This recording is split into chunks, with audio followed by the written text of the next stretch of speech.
In this video, I'm going to show you how to add audio to Canva video.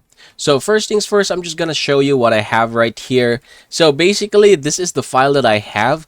And as you can see, this is a video file. You will know that it is a video file because it is going to say right here at the top. Now, again, I'm going to go ahead and play this to you guys. And it doesn't have any music as of the moment. Now, let's go ahead and pause this one and head over to our music file. So this is going to be the file that we're going to be using. Now, I'm just going to highlight it and just drag it just like so, and then head over here in Canva, and then you can just go ahead and drop it here. Alright, once it's uploaded, you can just go ahead and drag this one and basically just go ahead and drop it here beside your or below your video.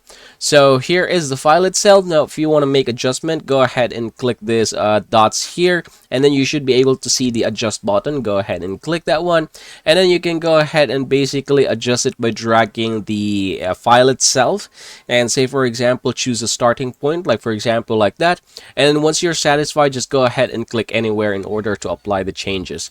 Now this time you can go ahead and try to play this. There you go. So that is how it works, everybody. I hope this video helps you out.